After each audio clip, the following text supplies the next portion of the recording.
اسم اعظم چې دې بعد د هر دعا قبلېږي. یو چا پوښتنه راڅخه وکړه چې مولوي صاحب اسم اعظم څه ته وایي؟ اسم اعظم په کومه سپاره کې دی او په کوم آیات کې دی؟ اسم اعظم یو داسې کلمه چې کله یو انسان دغه وکړي دغه اسم اعظم ووایي د دې بعد چې کومه دعا وغواړي الله یې قبلوي. دغه حقیقت خبر ده. لیکن اسم اعظم دی کوم یو دې باره کې علماو اختلاف دی. دا الله پټ ساتلی لکه څنګه چې د شب قدر شپه هغه پټه ده په د اخرو لسو شپو کې دغسې اسم اعظم هم الله پټ ساتلی دی. هغه یو صحابي لمونځ ادا کړي د لمونځ کولو بعد یې دعا وکړه چې کله یې دعا وکړه او نبی اسلام وفرمیل چې دا اسم اعظم دی چې دې بعد کله یو انسان دعا وغواړي الله به ورته دعا قبوله کړي.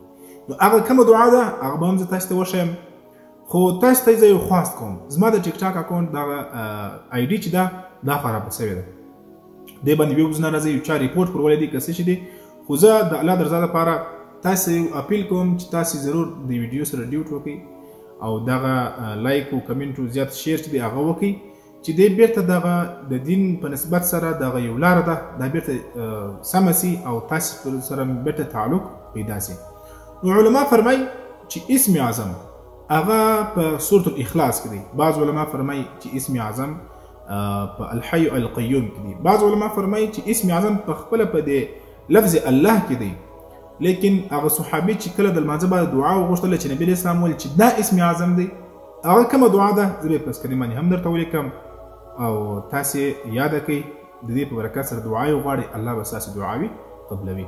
هغه دعا داسې ده لا اله الا انت الذي انت الاحد الصمد لم يلد ولم يولد ولم يكن له كفوا احد. چې کله یو انسان د هر لمانځه بعد دغه اسم اعظم ووایي